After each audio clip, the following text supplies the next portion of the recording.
सैर कर दुनिया की,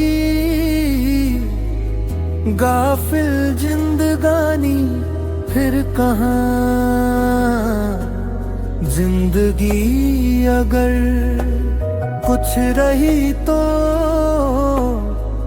नौजवानी फिर कहाँ। चल मुसाफिर राहों में, वक्त ठहरता है कहाँ। जो पल आज है अपना, फिर वो कहानी फिर कहाँ। सैर कर दुनिया की गाफिल, जिंदगानी फिर कहाँ। जिंदगी कर कुछ रही तो नौजवानी फिर कहाँ। वाह क्या बात है। कल्पना कीजिए एक ऐसे इंसान की जिसने बिना किसी आधुनिक उपकरण या जीपीएस के तिब्बत के उन जानलेवा बर्फीले तूफानों को पार किया। और वो भी उस दौर में जब वहां जाना लगभग नामुमकिन था। बिल्कुल, और वो भी डाकुओं से भरे रास्तों से होते हुए, सिर्फ इसलिए ताकि वो खच्चरों की पीठ पर लाद कर सदियों पुरानी दार्शनिक पांडुलिपियों को भारत वापस ला सके। मतलब ये कोई आम बात नहीं है। हाँ, एक ऐसा व्यक्ति जो बौद्ध भिक्षु भी था और साथ ही किसानों के अधिकारों के लिए लड़ने वाला एक कट्टर मार्क्सवादी भी, जिसने अपनी जिंदगी में 30 से ज्यादा भाषाएं सीखी और करीब 150 किताबें लिखी हैं, है ना? बिल्कुल, 150 किताबें, और वो भी बिना किसी बड़ी यूनिवर्सिटी की फॉर्मल डिग्री के। ये सुनकर किसी को भी लग सकता है कि ये कोई काल्पनिक कथा है या किसी फिल्म की कहानी है, लेकिन ये असलियत है उस शख्सियत की जिसे दुनिया महापंडित राहुल सांकृत्यायन के नाम से जानती है। सही कहा। और आज के इस डीप ड्राइव का हमारा मकसद भी यही है। उनके यात्रा वृत्तांत हैं, उनसे हम ये समझने की कोशिश करेंगे कि आखिर कैसे एक साधारण पृष्ठभूमि से आने वाला इंसान खुद में एक चलता फिरता विश्वविद्यालय बन गया। हाँ, और उनका जो दर्शन था जिसने हमें दिमागी गुलामी से आजादी का रास्ता दिखाया, हम उसकी गहराई में भी जाएंगे, क्योंकि उनकी यात्रा सिर्फ जमीन पर नहीं चल रही थी, बल्कि उनके दिमाग में, उनके विचारों में भी एक बहुत बड़ी यात्रा चल रही थी। तो चलिए फिर बिल्कुल शुरुआत से शुरू करते हैं। 1893 का साल था, उत्तर प्रदेश का पंधा गांव। हाँ, जहाँ उनका जन्म हुआ था। बिल्कुल, और तब उनका नाम राहुल नहीं था, बल्कि उनका नाम रखा गया था केदार पांडे। स्रोतों में जिक्र है कि उनके नाना सेना में रह चुके थे। और इसका उन पर बहुत गहरा असर पड़ा था। हाँ, क्योंकि उस बच्चे के कानों में बचपन से ही अफगानिस्तान की लड़ाइयों की, पहाड़ों की, दूर दराज के अनजान इलाकों की कहानियां गूंजती रहती थी। देखिए, वो कहानियां सिर्फ कहानियां नहीं थी उस कच्चे मन के लिए, वो असल में मतलब वो एक दुनिया का एक विशाल मानचित्र तैयार कर रही थी उनके दिमाग में। उस बालक के अवचेतन में ये बात कहीं ना कहीं बैठ गई थी कि ये दुनिया इस छोटे से गांव से बहुत बड़ी है और इसे नापा जा सकता है। ये बहुत ही दिलचस्प पृष्ठभूमि है, लेकिन फिर कुछ ऐसा होता है जो उस दौर के समाज में काफी आम था। हाँ, उनका बाल विवाह। बिल्कुल, महज 11 साल की उम्र में उस बालक की शादी कर दी जाती है और यहाँ से कहानी अचानक एक नाटकीय मोड़ ले लेती है। वो घर छोड़कर भाग जाते हैं। हाँ, बिना किसी पैसे के, बिना किसी सहारे के। अब यहाँ पे एक स्वाभाविक सा सवाल उठता है, मतलब आज के समय में देखें, जब किसी युवा को अपनी जिंदगी में घुटन महसूस होती है तो वो सोशल मीडिया पर घंटों स्क्रॉल करने लगता है या वीडियो गेम्स में खो जाता है। सही बात है, वो एक तरह का एस्केपिज्म है। तो क्या उस 11 साल के बच्चे का घर छोड़ना भी सिर्फ एक बाल सुलभ पलायन था, शादी और परिवार के दबाव से बचने की छटपटाहट, या फिर सच में वो कोई बहुत बड़ा सत्य खोजने निकला था? ये एक बहुत ही तार्किक सवाल है। देखिए, शुरुआत में तो निस्संदेह ये एक पलायन ही था। मतलब एक 11 साल का बच्चा कोई दार्शनिक ज्ञान खोजने तो नहीं भागता ना। हाँ, वो तो मुमकिन ही नहीं है। तो ये समाज और परिवार के उस घुटन भरे ढांचे से आजादी पाने की एक बहुत ही स्वाभाविक प्रतिक्रिया थी। लेकिन हमें इस बात पर ध्यान देना होगा कि घर छोड़ने के बाद उनके साथ क्या हुआ। वो कलकत्ता गए थे ना? बिल्कुल, वो कलकत्ता पहुंचते हैं और वहां कोई आराम का जीवन नहीं था उनका। वो रेल के पुर्जे साफ करने की मजदूरी करते हैं, भूखे सोते हैं, कई बार वापस घर भी लौटते हैं, लेकिन फिर भाग जाते हैं। अच्छा, मतलब ये भागने का सिलसिला चलता रहा। हाँ, और ये जो बार बार भागने की प्रवृत्ति है ना, ये दिखाती है कि ये सिर्फ शादी से भागना नहीं था। उनके भीतर एक गहरी बेचैनी थी, एक ऐसी तलाश थी जिसका नाम शायद उस वक्त खुद उस बच्चे को भी नहीं पता था। यानी वो बस एक अनजाने रास्ते की तरफ खिंचे चले जा रहे थे और शायद यही बेचैनी उन्हें वैराग्य की तरफ ले गई, क्योंकि स्रोतों से पता चलता है कि युवा अवस्था में वो मठों का रुख करते हैं, साधु संतों के बीच रहने लगते हैं और फिर संन्यास भी ग्रहण कर लेते हैं। हाँ, और अपना नाम बदलकर रामोदार दास रख लेते हैं। मतलब केदार पांडे से रामोदार दास, ये उनका पहला बड़ा वैचारिक रूपांतरण था। और रामोदार दास बनने के बाद तो उनकी बौद्धिक भूख और भी ज्यादा बढ़ गई थी।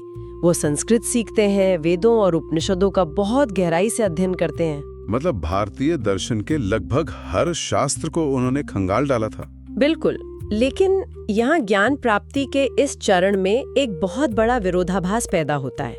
देखिए, आमतौर पे हम क्या मानते हैं कि शास्त्रों को पढ़ने से इंसान को शांति मिलनी चाहिए, ज्ञान से तो ठहराव आना चाहिए। लेकिन रामोदार दास के साथ उल्टा हुआ। उनकी बेचैनी शांत होने के बजाय और ज्यादा भड़क उठी। पर ऐसा क्यों? मतलब शास्त्रों में तो जीवन के लगभग हर सत्य को समझाने का दावा किया गया ना। क्योंकि वो केवल शब्दों को पढ़ नहीं रहे थे, वो उन पर सवाल उठा रहे थे। ओहो, सवाल करना। हाँ, उन्हें अपने अनुभव पर आधारित सत्य चाहिए था। वो कोई ऐसी परंपरा नहीं ढोना चाहते थे जो बिना सोचे समझे बस पीढ़ियों से चली आ रही हो। रूढ़िवाद और अंधविश्वास तो उन्हें बिल्कुल भी स्वीकार नहीं थे। तो जब उन्हें सनातन परंपराओं में अपने सवालों के तार्किक जवाब नहीं मिले, तब उन्होंने क्या किया? तब उन्होंने सत्य की इस खोज को भारत की सीमाओं के पार ले जाने का फैसला किया और वो पहुंच गए श्रीलंका, जहां उनकी पूरी दुनिया ही हमेशा के लिए बदलने वाली थी। बिल्कुल। वहां उनका परिचय बौद्ध धर्म के बहुत ही विशाल और प्राचीन साहित्य से हुआ। उन्होंने पाली भाषा सीखी, त्रिपिटक और दूसरे बौद्ध ग्रंथों का उनके मूल रूप में अध्ययन किया। और जब वो भगवान बुद्ध के दर्शन में उतरे तो उन्हें वो तार्किकता मिल गई जिसकी उन्हें तलाश थी। हाँ, बुद्ध का अनात्मवाद और अनीश्वरवाद उन्हें बहुत ही गहराई से प्रभावित कर गया। एक मिनट, यहाँ थोड़ा रुकते हैं, क्योंकि ये समझना जरूरी है। ये अनात्मवाद और अनीश्वरवाद का जो सिद्धांत है, वो उस समय के एक पारंपरिक साधु के लिए इतना प्रभावशाली क्यों था? मतलब इसका असली अर्थ क्या था जिसने उनके सोचने का पूरा तरीका ही बदल दिया? देखिए, इसे ऐसे समझते हैं, उस वक्त के भारतीय समाज में आत्मा की अमरता और एक सर्वशक्तिमान ईश्वर की अवधारणा बहुत गहरी थी और इसी से जुड़ी हुई थी जन्म आधारित जाति व्यवस्था। हाँ, ये तो है। अब अनात्मवाद का मतलब है ये मानना कि कोई स्थायी या अपरिवर्तनशील आत्मा नहीं है, सब कुछ लगातार बदल रहा है। और अनीश्वरवाद यानी किसी सृष्टिकर्ता ईश्वर को न मानना। बुद्ध का जो दर्शन था वो पूरी तरह से इंसान के कर्म, उसकी करुणा और वर्तमान पर केंद्रित था। मतलब इसमें जन्म के आधार पर कोई भेदभाव नहीं था। बिल्कुल नहीं। बुद्ध ने कहा था अपदीपो भव, यानी अपना प्रकाश स्वयं बनो। इस वैज्ञानिक और तर्कसंगत सोच ने रामोदार दास को पूरी तरह से झकझोर कर रख दिया। और फिर उन्होंने सन्यासी चोला उतार फेंका। हाँ, वो बुद्ध के विचारों से इतने एकाकार हो गए कि उन्होंने अपना नया नाम रखा भगवान बुद्ध के पुत्र के नाम पर, राहुल सांकृत्यायन। केदार पांडे से रामोदार दास और फिर रामोदार दास से राहुल सांकृत्यायन। एक इंसान अपने ही जीवन काल में इतने अलग अलग जीवन जी रहा था। ये सच में अद्भुत है। लेकिन एक सवाल और है, अगर उन्हें बुद्ध के दर्शन में वो तार्किकता और शांति मिल गई थी, तो फिर वो तिब्बत के उन जानलेवा और दुर्गम रास्तों पर क्यों निकल पड़े? मेरा मतलब है, वो श्रीलंका के शांत मठों में बैठकर भी तो आराम से अपना अध्ययन जारी रख सकते थे ना। इसके पीछे का कारण हमारे इतिहास का एक बहुत बड़ा घाव था। कैसा घाव? देखिए, राहुल सांकृत्यायन को अपनी पढ़ाई के दौरान यह एहसास हुआ कि भारतीय दर्शन की एक बहुत बड़ी और महत्वपूर्ण कड़ी गायब है।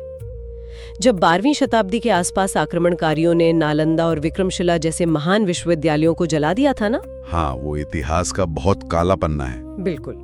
तो उस आग में भारत का अमूल्य बौद्ध साहित्य हमेशा के लिए राख हो गया था, जिसमें धर्मकीर्ति, दिग्नाग और नागार्जुन जैसे महान आचार्यों के ग्रंथ शामिल थे। लेकिन ये ग्रंथ तिब्बत कैसे पहुंचे? राहुल जी को पता चला कि नालंदा के जलने से कई सदियों पहले कुछ तिब्बती विद्वान भारत आए थे और उन्होंने उन ग्रंथों का तिब्बती भाषा में अनुवाद करके उन्हें तिब्बत के सुदूर मठों में सुरक्षित रख लिया था। अरे वाह! और बस राहुल ने ठान लिया कि भारत की उस खोई हुई बौद्धिक विरासत को वापस लाना ही होगा। चाहे कोई भी कीमत चुकानी पड़े। ये सब सुनना किसी हॉलीवुड थ्रिलर फिल्म जैसा लगता है, लेकिन 1920 और 30 के दशक में तिब्बत जाना कोई आम बात तो थी नहीं। बिल्कुल भी नहीं, वो बहुत खतरनाक था। आज के समय में तो हमारे पास जीपीएस हैं, सैटेलाइट फोन हैं, अच्छे ट्रैकिंग गियर्स हैं।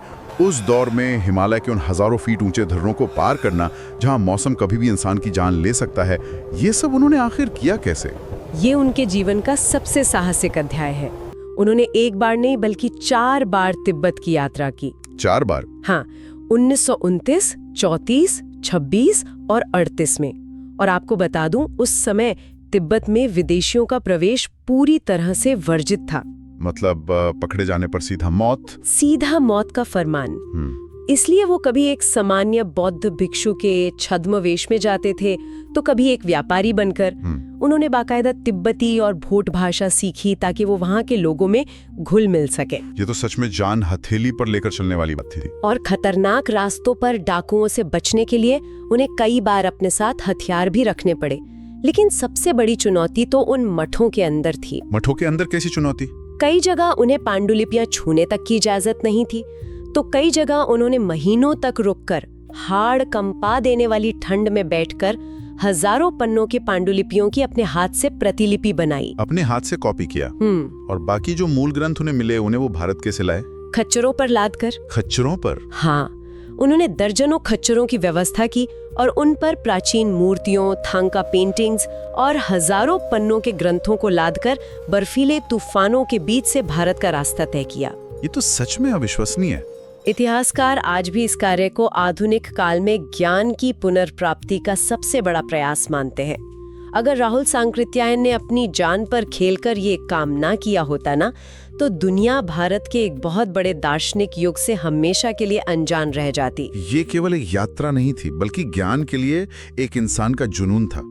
और शायद इसी अनुभव ने उनके उस मशहूर दर्शन को जन्म दिया जिसे हम घुमक्कड़ शास्त्र के नाम से जानते हैं। हाँ, जहाँ उन्होंने लिखा है कि मनुष्य वृक्ष नहीं है। बिल्कुल, पेड़ अपनी जड़ों से बंधा रहता है, वो एक ही जगह खड़ा रहकर नष्ट हो जाता है, लेकिन इंसान के पास पैर हैं और चलना उसका धर्म है। राहुल जी का मानना था कि यात्राएं केवल पर्यटन या मनोरंजन के लिए नहीं होती, वो दुनिया रूपी सबसे बड़ी किताब को पढ़ने का माध्यम होती हैं। मतलब वो सिर्फ एक सैलानी नहीं थे। जी बिल्कुल नहीं, वे असल में एक ऐसे मिशन पर थे जिसने इस देश को उसके ही खोए हुए इतिहास से दोबारा मिलवाया। सोचिए, एक ऐसा खजाना जो कभी इसी जमीन का था, लेकिन समय के साथ लोग उसे पूरी तरह भूल गए। और इन दस्तावेजों का विश्लेषण करते हुए हमारा उद्देश्य भी यही समझना है, ये केवल यात्राओं का रोमांचक ब्यौरा नहीं है, बल्कि एक पूरी बौद्धिक परंपरा को जो खत्म हो रही थी, उसे जनभाषा के माध्यम से पुनर्जीवित करने का एक बहुत ही रणनीतिक अभियान है। जी, और इसी सिलसिले में एक बात बहुत हैरान करती है। मतलब तिब्बत के बर्फीले मठों से खच्चरों पर लादकर उन्होंने पांडुलिपियां निकाली, ये बात तो काफी चर्चित है। ऐतिहासिक है।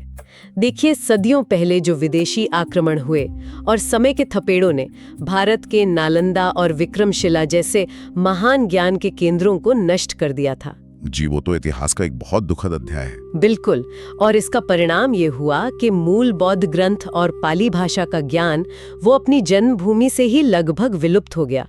लेकिन श्रीलंका के विहारों में थेरवाद यानी बौद्ध धर्म की सबसे पुरानी और मूल परंपरा हजारों सालों से पूरी तरह सुरक्षित थी। अच्छा, तो अगर मैं इसे आज के संदर्भ में समझूं, तो ये बिल्कुल मतलब उन आधुनिक सीड बैंक्स की तरह है। जैसे दुनिया में कहीं कोई दुर्लभ जंगल पूरी तरह खत्म हो जाए और हम उसे दोबारा उगाने के लिए किसी दूसरे देश के संरक्षित सीड बैंक से बीज लेकर आए। यानी श्रीलंका उस समय भारतीय ज्ञान का एक विशाल सीड बैंक बन चुका था। ये एकदम सटीक उपमा है।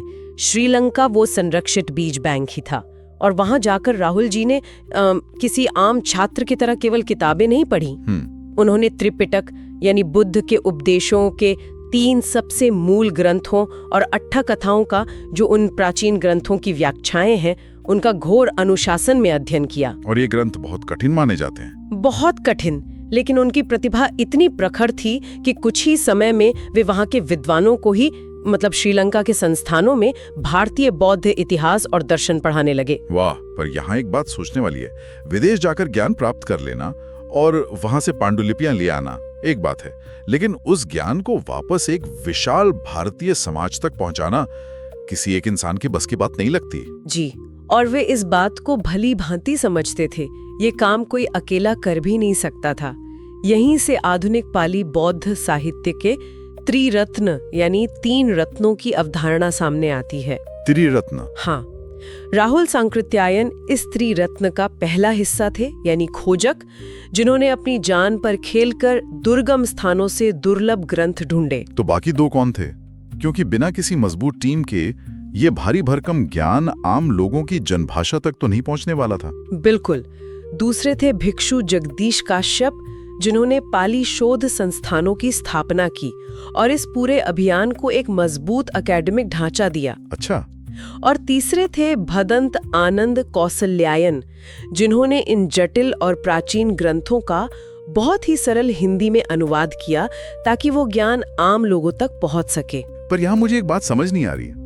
एक इंसान पहाड़ों की खाक छान रहा है और पांडुलिपियां ला रहा है, दूसरा इंसान यूनिवर्सिटी और शोध संस्थान बना रहा है, और तीसरा किसी कमरे में बैठकर किताबें अनुवाद कर रहा है। जी, ये सब थोड़ा बिखरा हुआ सा नहीं लगता? मतलब इन तीनों के कामों का आपस में तालमेल कैसे बैठा? बाहर से देखने में ये काम अलग अलग लग सकता है, लेकिन असल में ये एक बहुत ही कसी हुई सप्लाई चेन की तरह था। जरा सोचिए, अगर राहुल जी दुर्गम स्थानों से दुर्लभ ग्रंथ खोज कर ना लाते तो काश्यप जी के अकादमिक शोध संस्थानों में पढ़ाई किस चीज की होती? जी बिल्कुल सही बात है। और अगर अकादमिक स्तर पर शोध हो भी जाता तो कौशल्यायन जी के सरल अनुवाद के बिना वो गूढ़ ज्ञान आम जनता के घरों तक कैसे पहुंचता? इन तीनों का काम एक दूसरे के पूरक थे और एक ही दिशा में जा रहे थे। यानी इन तीनों के समन्वित प्रयासों वही नतीजा था कि बुद्ध के वे मूल वचन जो सदियों पहले इस देश से खो गए थे, वे वापस जन जन तक पहुंच सकें। ये सिर्फ किताबें छापना नहीं था, बल्कि पूरी सभ्यता के टूटे हुए धागों को वापस जोड़ना था। सही कहा। वे तीनों केवल विद्वान, घुमक्कड़ या लेखक भर नहीं थे। वे आधुनिक भारत में ज्ञान के 3 प्रकाश स्तंभ थे। उन्होंने अतीत के भूले हुए ज्ञान और आधुनिक समाज के बीच एक बहुत ही मजबूत बौद्धिक पुल का निर्माण किया। और ये सब जानकर एक बहुत ही गहरा सवाल मन में आता है। जी, यदि इन 3 विद्वानों ने अपनी जिंदगी खपाकर अतीत की ओर जाने वाला ये बौद्धिक पुल ना बनाया होता, तो आज शायद हम अपने ही प्राचीन दर्शन के एक बहुत बड़े हिस्से से पूरी तरह अनजान होते। बिल्कुल। और इससे भी बड़ी बात, इतिहास के पन्नों में न जाने कितनी और पुरानी ज्ञान परंपराएं होंगी जो आज भी कहीं दबी पड़ी हैं और शायद अपने त्रिरत्न की प्रतीक्षा कर रहे हैं ताकि कोई उन्हें फिर से जीवित कर सके। अगर हम उस दौर में जाएं, मेरा मतलब है 1930 और 40 के दशक में, दुनिया उस वक्त पूंजीवाद और समाजवाद के बीच एक बहुत बड़े संघर्ष से गुजर रही थी। और उसी उथल पुथल के बीच सोचिए कैसे सन्यासी की जो बुद्ध के वैराग्य पर चलता है, लेकिन सोवियत रूस जाकर कार्ल मार्क्स के समाजवाद का गहरा समर्थक बन जाता है। हाँ, ये विरोधाभास सच में बहुत गहरा है। बिल्कुल। वो महज एक इतिहासकार नहीं थे, बल्कि वो स्वयं एक जीवित पुस्तक थे। जी, और इस जीवित पुस्तक के सबसे महत्वपूर्ण पन्ने सोवियत संघ में ही लिखे गए। मतलब तिब्बत के दुर्गम मठों से खोई हुई बौद्ध पांडुलिपियां खोजने के बाद ज्ञान की ये खोज उन्हें रूस की प्रयोगशाला तक ले गई। ये एक बहुत बड़ा बदलाव था। बिल्कुल था। और ध्यान दें कि वो वहां महज एक दर्शक या पर्यटक बनकर नहीं गए थे। हाँ, वो वहां बाकायदा पढ़ा रहे थे, राइट, लेनिनग्राद विश्वविद्यालय में। जी, वे वहां सोवियत विश्वविद्यालयों में भारतीय इतिहास और बौद्ध दर्शन के साथ साथ संस्कृत साहित्य का अध्यापन कर रहे थे। ये वाकई सोचने वाली बात है कि एक सन्यासी और बौद्ध भिक्षु का जीवन समय और परिस्थितियों के साथ खुद को कैसे विकसित कर रहा था। एक विदेशी एकेडमिक दुनिया में जाकर पढ़ाना, ये एक निरंतर विकास की निशानी है। एकदम सही। उन्होंने खुद को कभी एक ही दायरे में सीमित नहीं रखा। लेकिन मुझे जो बात सबसे ज्यादा हैरान करती है वो ये है कि जो व्यक्ति हमेशा यात्रा पर रहा हो, मतलब एक निरंतर चलने वाला महान घुमक्कड़, उसके जीवन में ठहराव और मानवीय जुड़ाव कैसे आता है? वो ठहराव उन्हें रूस में ही मिला। वहां उनकी मुलाकात एक विदुषी महिला प्रोफेसर एलेना से हुई, जिन्हें लोला के नाम से भी जानते हैं। ओहो। जी। हाँ, उनके बीच एक बहुत गहरा बौद्धिक संवाद शुरू हुआ जो इंडोलॉजी, संस्कृत और तिब्बती भाषा पर आधारित था। ये सिर्फ दो व्यक्तियों का विवाह नहीं था, बल्कि दो देशों और बौद्धिक परंपराओं का संगम था। बिल्कुल। जब वे एक साथ काम करते थे तो वो पूर्व और पश्चिम के ज्ञान का मिलन था। सही कहा। और फिर वो भारत का सबसे बड़ा घुमक्कड़ बन गया। ये उनके जीवन का एक बिल्कुल नया अध्याय था, एक ठहराव के बाद की नई शुरुआत। जी, और यहीं से उनके वैचारिक विकास का वो टर्निंग पॉइंट शुरू होता है जिस पर हमने शुरुआत में बात की थी। हाँ, पर यहाँ एक बड़ा विरोधाभास दिखता है। देखिए, बुद्ध का दर्शन तो वैराग्य और करुणा सिखाता है, जहाँ भौतिक इच्छाओं का त्याग है। सही है।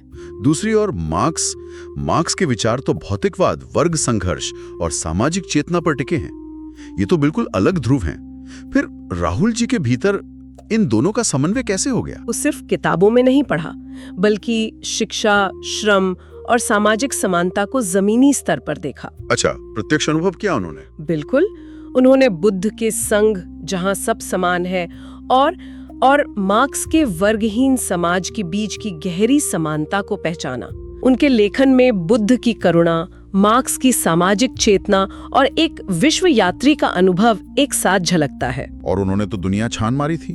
तिब्बत, लंका, सोवियत रूस, यूरोप और एशिया के अनगिनत देश, दुनिया ही इनका असली विश्वविद्यालय बन गई थी। लेकिन सबसे खास बात ये थी कि वो केवल घूम नहीं रहे थे, वो उस ज्ञान को लगातार दुनिया के साथ बांट भी रहे थे। हाँ, स्रोतों से पता चलता है कि उन्होंने अपने जीवन में 150 से अधिक पुस्तकें लिखी। यात्रा साहित्य, उपन्यास, इतिहास, दर्शन, राजनीति, मतलब ऐसा लगता है जैसे कोई एक अकेला इंसान नहीं, बल्कि कोई पूरी संस्था या रिसर्च सेंटर काम कर रहा हो। उनकी वोल्गा से गंगा और भागो नहीं दुनिया बदलो जैसी किताबें तो आज भी बहुत पढ़ी जाती हैं। बिल्कुल।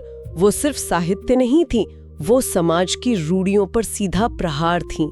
उनका मानना था कि एक विद्वान का काम केवल बंद कमरों में किताबें लिखना नहीं है, उस ज्ञान का उपयोग समाज की जड़ों में जमे हुए कचरे को साफ करने में होना चाहिए। और इसीलिए वो सक्रिय राजनीति में भी उतरे। मैं इस पर थोड़ी और क्लैरिटी चाहता हूँ। हाँ, पूछिए।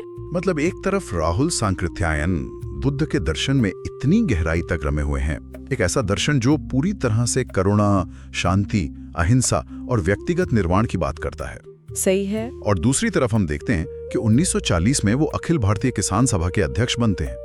किसानों के हक के लिए जमींदारों और अंग्रेजों से सीधा मोर्चा लेते हैं, मार्क्सवाद से गहरे जुड़ते हैं और हजारीबाग जेल में कैद भी होते हैं। अब मार्क्सवाद तो क्रांति, वर्ग संघर्ष और पूरी व्यवस्था को उखाड़ फेंकने की बात करता है। तो बुद्ध की करुणा और मार्क्स का संघर्ष, ये दोनों विचारधाराएं तो एक दूसरे के बिल्कुल उलट लगती हैं। एक ही इंसान के दिमाग में ये दोनों एक साथ कैसे काम कर रहे थे? ये सवाल बहुत ही लाजमी है। सतह से देखने पर ये एक बहुत बड़ा विरोधाभास लगता ही है, लेकिन अगर हम राहुल जी के जीवन दर्शन को गहराई से समझें तो ये एक संपूर्णता में बदल जाता है। अच्छा, वो कैसे? राहुल सांकृत्यायन के लिए ये दोनों विचारधाराएं अलग अलग नहीं थी, बल्कि एक ही सिक्के के दो पहलू थे।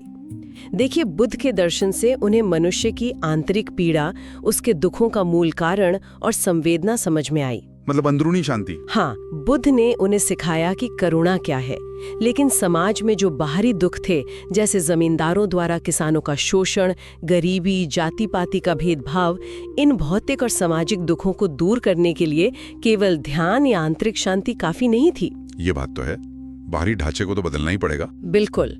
और उस बाहरी ढांचे को बदलने के लिए उन्हें एक व्यवहारिक और राजनीतिक हथियार की जरूरत थी, जो उन्हें मार्क्सवाद में मिला। यानी अगर मैं इसे ऐसे कहूं, व्यक्ति के भीतर के अंधकार से लड़ने के लिए बुद्ध और समाज के बाहरी अन्याय से लड़ने के लिए मार्क्स। बिल्कुल सटीक कहा आपने।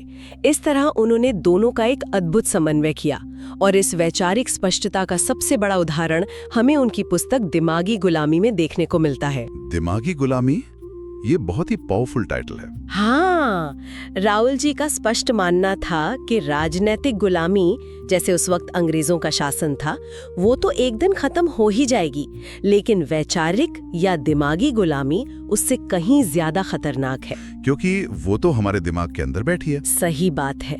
जब कोई समाज बिना सोचे समझे पुरानी रूढ़ियों, जातिवाद और अंधविश्वासों को अपना परम सत्य मान लेता है और सबसे बड़ी बात, सवाल पूछना बंद कर देता है तो वो समाज भीतर से सड़ने लगता है। और इस दिमागी गुलामी को तोड़ना ही उनके जीवन का सबसे बड़ा मिशन बन गया था। वैसे स्रोतों का अध्ययन करते हुए मुझे एक बहुत ही महत्वपूर्ण बात पता चली। क्या? Doctor B.R. अम्बेडकर ने जब अपना महान ग्रंथ बुद्ध और उनका धम्म लिखा था ना, हाँ। तो उसके पीछे के बौद्धिक माहौल को तैयार करने में राहुल सांकृत्यायन का बहुत बड़ा हाथ था। ये इतिहास की डॉट्स को जोड़ने वाली बात है। राहुल सांकृत्यायन ने तिब्बत से जो मूल पांडुलिपियां लाकर उनका अनुवाद किया था, उन्होंने ही भारतीय बौद्ध दर्शन को अकादमिक और सामाजिक पटल पर पुनर्जीवित किया था। मतलब उन्होंने एक बेस तैयार कर दिया था। बिल्कुल। जब डॉक्टर अंबेडकर ने दलितों और शोषितों के उत्थान के लिए बौद्ध धर्म का वैज्ञानिक और सामाजिक पक्ष प्रस्तुत किया, तो उसका बहुत बड़ा स्रोत आधार राहुल जी द्वारा खोजा गया और अनुदित किया गया वो साहित्य ही था। सोचिए, एक इंसान जो तिब्बत की बर्फीली वादियों में किताबें खोज रहा था, उसने अनजाने में ही दशकों बाद आने वाली एक बहुत बड़ी सामाजिक क्रांति का बौद्धिक आधार तैयार कर दिया था। ये विचार की असली ताकत है, जो समय और सीमाओं को पार कर जाती है। लेकिन समय किसी के लिए नहीं रुकता। समय सबसे शक्तिशाली है।